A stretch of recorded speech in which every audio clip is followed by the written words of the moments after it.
दूसरी बात, वरदान दिया था फिर भोलेनाथ ने कबूतर को कि कबूतर को जो दाना खिलाएंगे वो अग्निदेव का रूप है। कबूतर को दाना खिलाने पर घर में अन्न धन वस्त्र सुख संपत्ति की कमी नहीं होगी। दूसरा, इसीलिए हम कबूतर को दाना खिलाते हैं। पर ध्यान देना, एक और वरदान दिया था।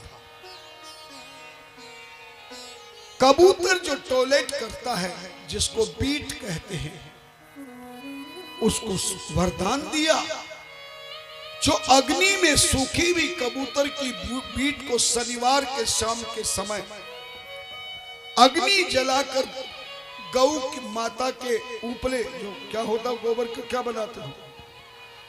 ओबले, कंडे, ओबले।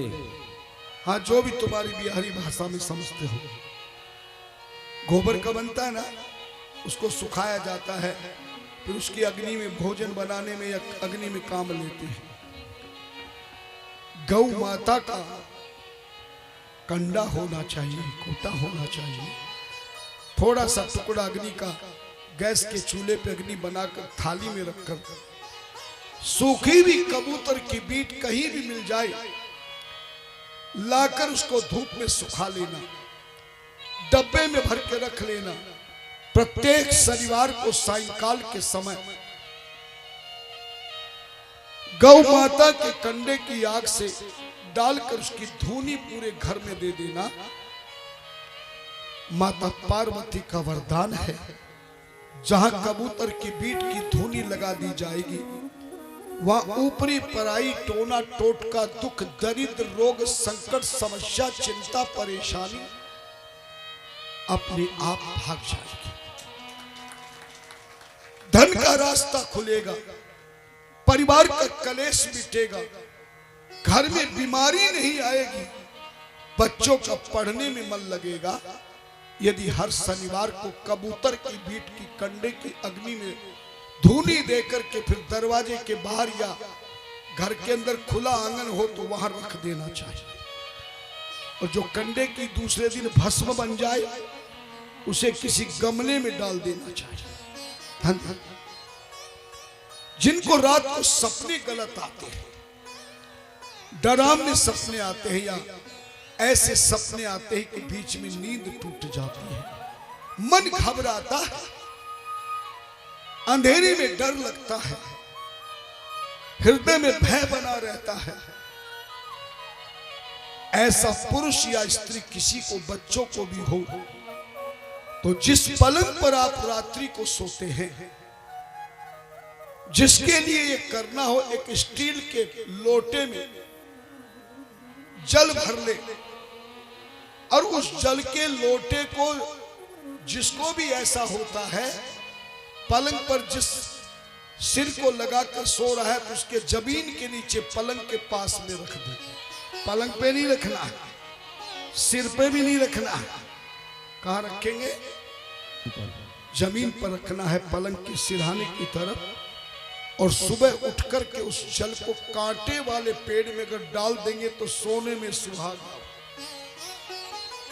अगर कांटे वाला पेड़ ना मिले तो गंदी नाली में उस जल को उठते ही उस व्यक्ति के उठते वो खुद भी डाल सकता है, परिवार का अन्य भी डाल सकता है। संतों ने, हमारे शास्त्रों ने, भगवान शिव ने कई वरदान दिए हैं, लेकिन घर की छत पर कबूतर को दाना नहीं डालना चाहिए, क्योंकि कबूतर का स्वभाव है, जैसे वो दाना खाता है तो वो छीरी टॉयलेट बीट कर देता है। मैंने बताया था, घर की छत राहु की, वहां राहु का निवास होता है।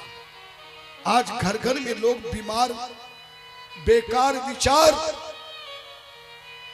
जो आज पति और पत्नी में, भाई भाई में, पिता पुत्र में चल रहा है, उसका मूल कारण है कि आपके घर की छत गंदी रहती है।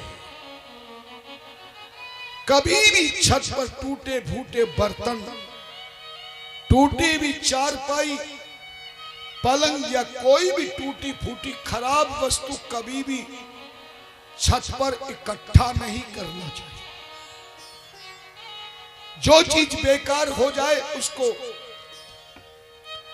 बेच देना चाहिए या किसी को दान कर देना चाहिए।